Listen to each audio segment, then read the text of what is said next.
Alors aujourd'hui, on va faire un exercice donné par un enseignant en une interrogation. Alors, c'était un disque de rayon R, donc a une densité superficielle uniforme de charge sigma positive. On leur demande de déterminer l'expression du champ E produit par cette distribution en un point P quelconque de l'axe des X, tel que P OP égale X. Alors, avant de commencer, donc, une petite remarque, donc faites attention. Ici, cet exercice-là, c'est un disque qui est chargé en surface. C'est un disque qui est chargé en surface. Ils vous ont donné la distribution surfacique de charge sigma positive. Donc, si on vous demande de calculer le champ en un point M ou bien point P quelconque de l'axe des X, alors, si vous aurez besoin de la charge, la petite charge dQ, vous allez écrire dQ c'est égal à sigma par ds.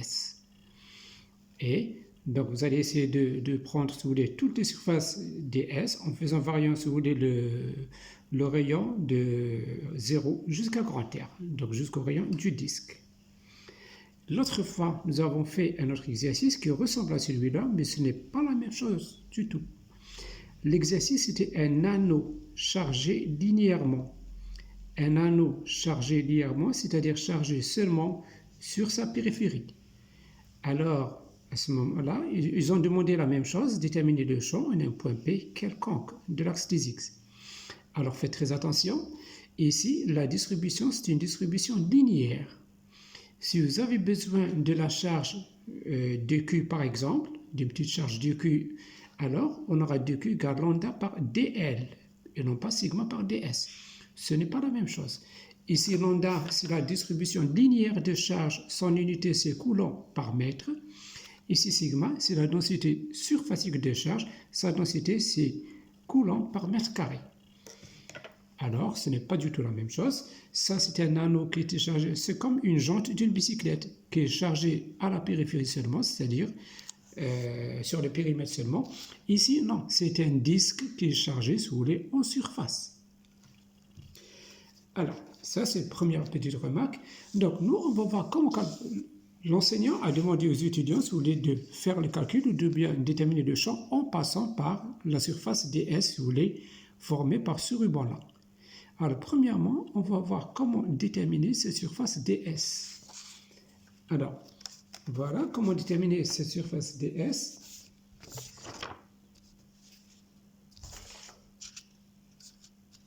Je prépare ici, voilà. Donc, comment calculer cette surface ds, ou bien quoi est égal à cette surface ds? Je l'ai repris ici. Donc, nous avons à l'intérieur le rayon petit r. Nous avons donc, on se déplace, si vous voulez, d'une distance infiniment petite, c'est-à-dire on augmente le rayon des valeurs infiniment petites, c'est-à-dire on aura le nouveau rayon, c'est R plus dr. C'est-à-dire la largeur de ce ruban-là, ce n'est autre que dr. Alors, pour calculer la surface ds de ce ruban-là, alors voilà, on va couper par exemple le ruban comme ça et on va l'ouvrir. Donc on aura un ruban, voilà, le voici. On aura à calculer la surface, si vous voulez, de ce rectangle-là. Donc dans la largeur, c'est dr et dans la longueur, cette longueur-là, c'est quoi? Cette longueur-là, ce n'est autre que le périmètre de ce cercle-là. Ce périmètre de ce cercle-là, il est égal à 2πr. Il va représenter, si vous voulez, cette longueur-là. Ici ou bien ici, donc c'est exactement la même chose. Alors, donc, la surface ds de ce rectangle-là, c'est un rectangle de longueur 2πr et de largeur dr. Donc, la surface sera 2πr dr. La surface du ruban. Ce ruban-là ou bien celui-là. Alors, ça, c'est la première méthode, si vous voulez, pour donner l'explication de cette surface-là, ds. Voilà. Deuxième petite explication pour la détermination de ds. Alors, On sait que la surface d'un cercle s'écrit pi r au carré. La surface d'un cercle pi r au carré. Donc, on dérive S par rapport à R et on aura 2πr. C'est-à-dire, de là, on tire directement ds qui sera égal à 2πr dr. Voilà une explication, si vous voulez, en passant par les dérivés. Donc, avec ça, donc maintenant, connaissant quoi est égal à ds, on va essayer, si vous voulez, de résoudre, si vous voulez, l'exercice. Donc, on a, donc, j'écris ici, je mentionne ds, donc la surface de ce ruban-là, c'est égal à 2πr dr. Alors, qu'est-ce qu'on va faire? On va déterminer, donc on va prendre, donc chaque point, si vous voulez, de ce ruban-là aura un certain champ DE. Donc, en totalité, on aura des champs orientés comme ça. Donc, suivant, si vous voulez, un cône comme ça, les DE. Donc, on cherche à déterminer le champ total. Donc, le champ total E sera la somme de DE. Donc, ou bien le champ E aura des composantes EX, EY, EZ, tel que EX, c'est égal à la somme de EX, EY, c'est égal à la somme de EY, et EZ, c'est égal à la somme de EZ. Alors, qu'est-ce qu'on remarque? Ici, si on fait la projection sur l'axe des Y et l'axe Z, si on trace, ici on a l'axe des X, si on trace l'axe Z vers le haut, et l'axe des Y comme ça, alors, la projection des vecteurs formés, si vous voulez, par ce cône-là, dans le plan YOZ, donc, seront comme ça, si vous voulez. Donc, on va voir quelque chose comme ça sur le plan YOZ. On aura des vecteurs sortant du point O. Donc, on a Z, point Y. Lorsqu'on fait la somme de ces vecteurs-là, suivant l'axe Y, des projections des vecteurs suivant l'axe Y, on va voir qu'on trouve, si vous voulez, 0. Tout ce qu'il y a du côté positif de Y, il existe du côté négatif. La même chose, lorsqu'on fait la somme des projections de ces vecteurs-là sur l'axe Z, on aura la même chose. Donc, EY total sera égal à 0, la somme de EZ égale à 0. Mais lorsqu'on fait la projection de E sur l'axe des X, alors on ne trouve pas égal à 0. Donc, on aura, si vous voulez, intégrale de X et on va chercher à quoi est égal ça. Donc, on va alors, donc, le module de DE, on va écrire quoi est égal,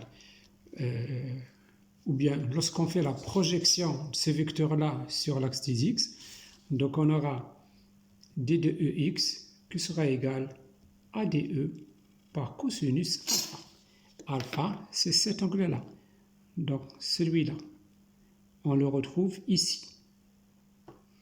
Alors, dès maintenant, on commence par cosinus alpha, quoi est égal cosinus alpha. Cosinus alpha est égal le côté adjacent, c'est-à-dire x, sur l'hypoténuse, c'est-à-dire sur racine de x au carré plus r au carré.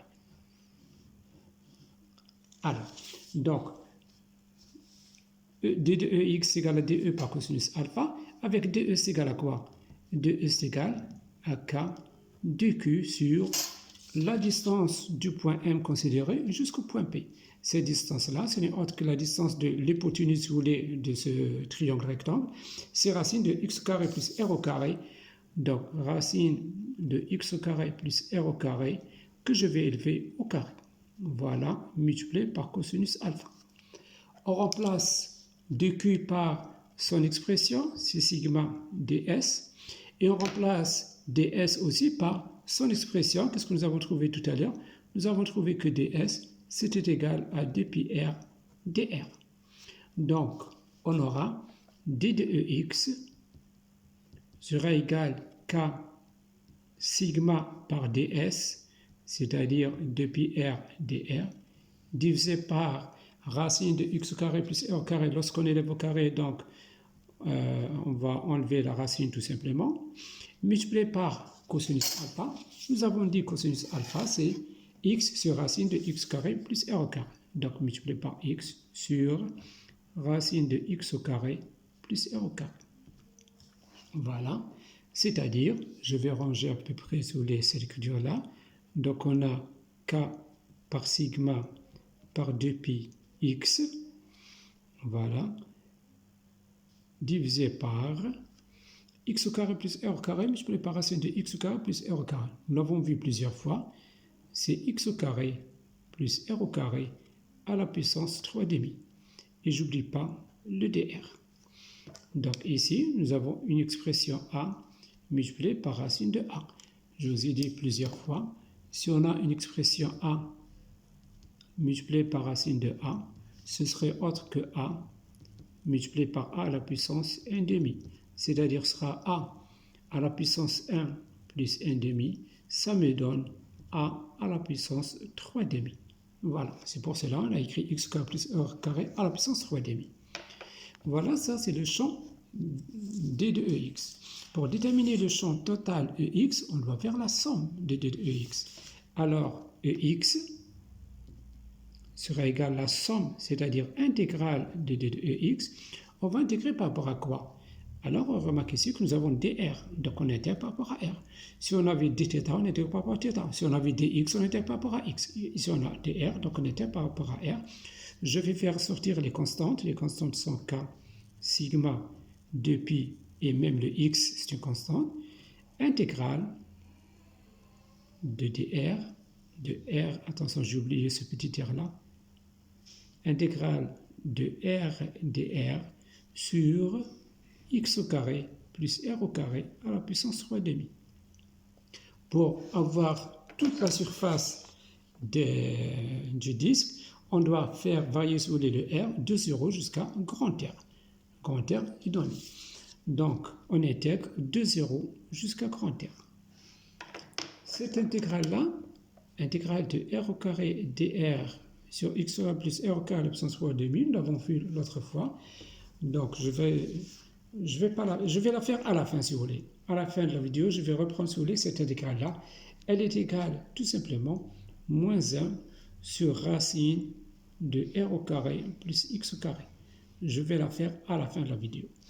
Donc, on aura k sigma 2pi x par moins 1 sur racine de petit r au carré plus x au carré. En faisant varier le petit r de 0 jusqu'à grand R. C'est-à-dire le champ total EX s'écrira donc 2pi multiplié par sigma multiplié par k, et multiplié par x si vous voulez, multiplié par, je remplace petit r par grand R, donc on aura moins 1 sur racine de grand R au carré plus x au carré, attention, voilà, et ensuite on aura moins, voilà, je place les parenthèses, je remplace petit r par 0, c'est-à-dire on aura moins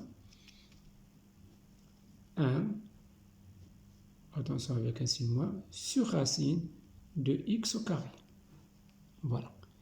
Donc moins par moins, ça va me donner un signe plus. Alors on aura 2pi multiplié par sigma multiplié par k. Facteur, je vais faire rentrer, si vous voulez, le x à l'intérieur.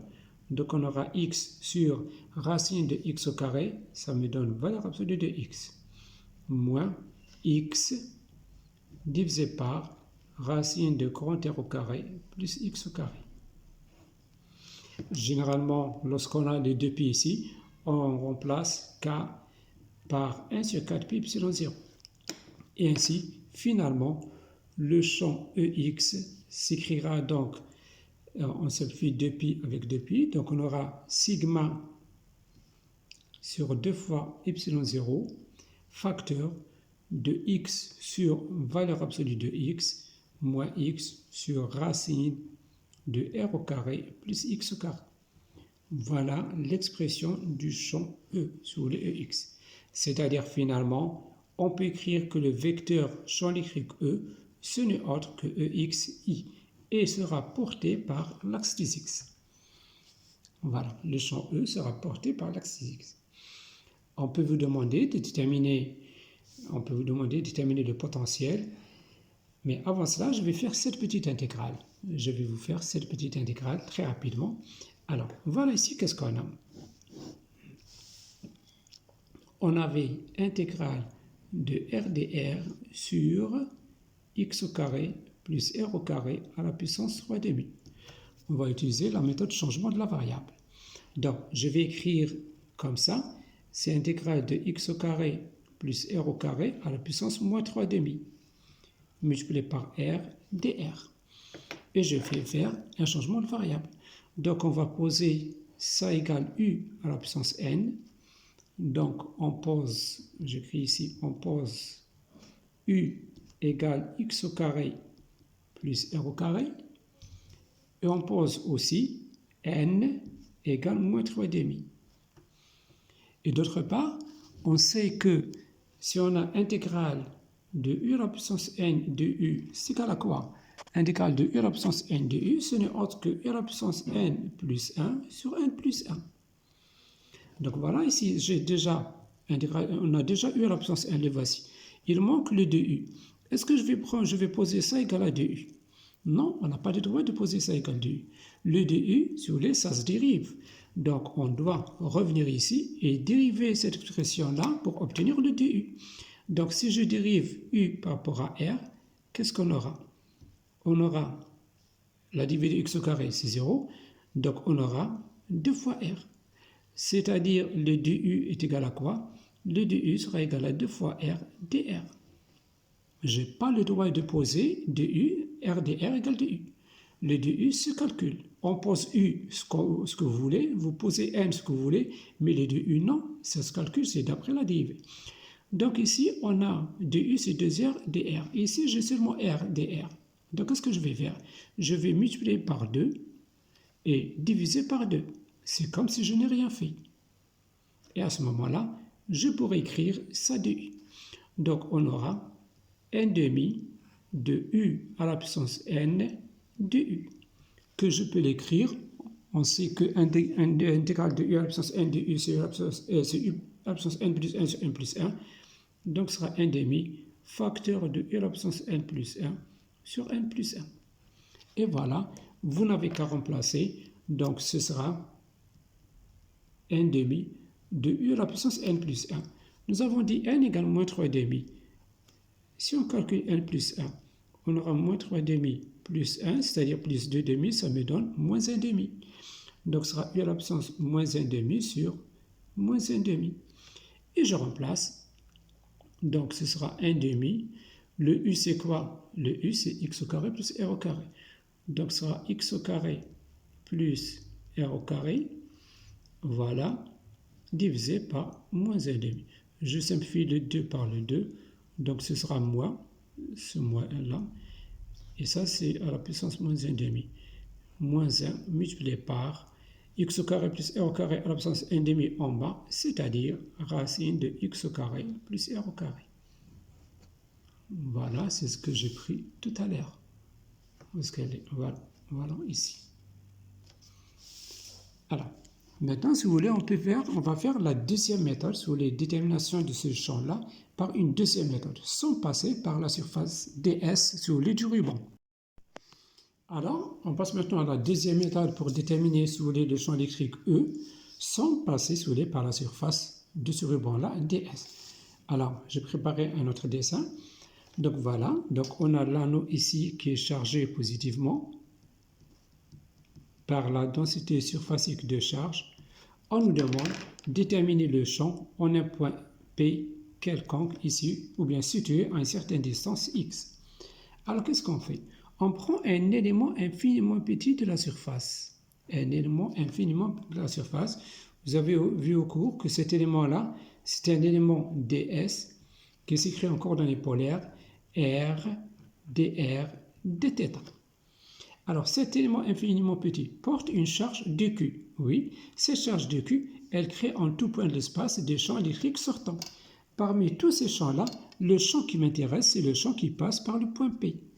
Donc, je vais tracer donc directement, voilà, un petit trait, et je vais faire sortir, si vous voulez, le petit champ DE créé par la charge dq.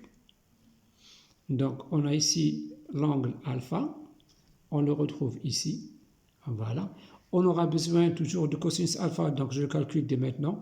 Cosinus de l'angle alpha sera donc, ici on a un triangle rectangle, nous avons x. La distance de là jusqu'au centre, je vais l'appeler petit r. c'est-à-dire donc l'hypoténuse, ce sera racine de x au carré plus r au carré en utilisant le théorème de Pythagore. Alors le cosinus alpha sera le côté adjacent sur l'hypoténuse, donc ce sera x sur racine de x au carré plus r au carré, c'est exactement comme tout à l'heure. Maintenant, on va calculer DE. Donc, d de EX sera quoi? Sera la projection de DE sur l'axe des X. Et ensuite, on va faire la somme de tous ces éléments sur les DS. Ces éléments DS, donc si nous avons deux variables, varient premièrement, on va faire varier le R de 0 jusqu'à grand R à chaque fois, de 0 jusqu'à grand R, et on va faire varier θ de 0 jusqu'à 2π. Alors, voilà, donc on aura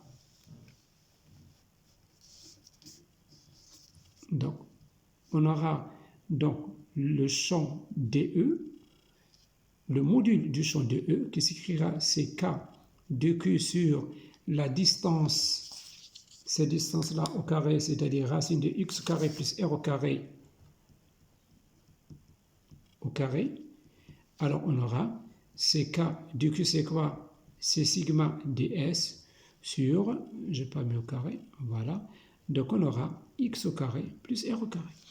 ds, cette fois-ci, c'est un élément de surface, comme vous l'avez vu, en utilisant les coordonnées polaires.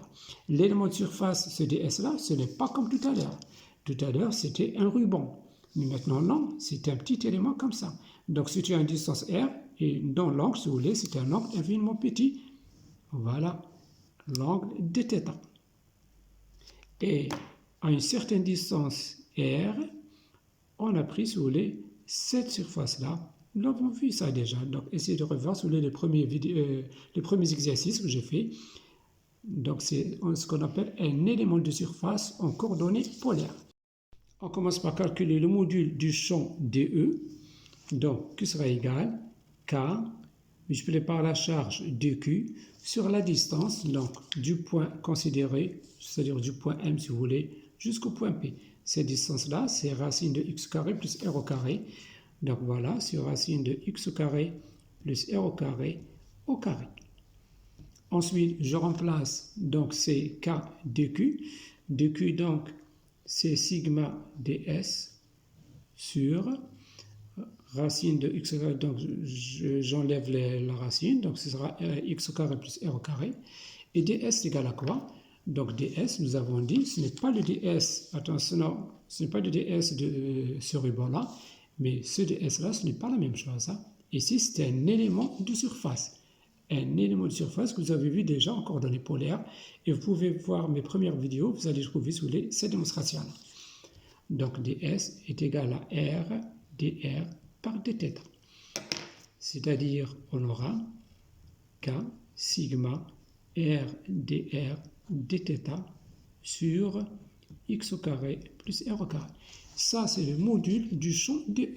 Nous, qu'est-ce qu'on cherche? On cherche d de EX. Alors, on va faire la projection DE sur l'axe des X. Donc, la projection, ça va me donner d de EX est égal à DE par cosinus alpha. Et vous n'avez qu'à remplacer. Donc, je remplace CK sigma r dr dθ sur x au carré plus r au carré. Multiplié par cosinus alpha, nous l'avons déjà écrit, c'est x sur racine de x au carré plus r au carré. Donc multiplié par x sur racine de x au carré plus r au carré. C'est-à-dire, ce sera k sigma r dr dθ multiplié par x sur, nous l'avons vu tout à l'heure, une expression multipliée par racine de la même expression, ça va me donner cette expression à la puissance 3,5. Donc, maintenant, ça c'est le d de EX. Nous, on cherche EX, la composante du champ total. Donc, on va faire la somme de toutes les projections d de EX. Donc, EX sera quoi? EX sera la somme de d de EX, puisqu'on a deux variables, on a dr et dθ. Donc, je vais faire sortir les constantes directement. Donc, ce sera k sigma x par intégrale de r, je commence par r, dr sur x au carré plus r au carré à la puissance 3,5 multiplié par intégrale de θ.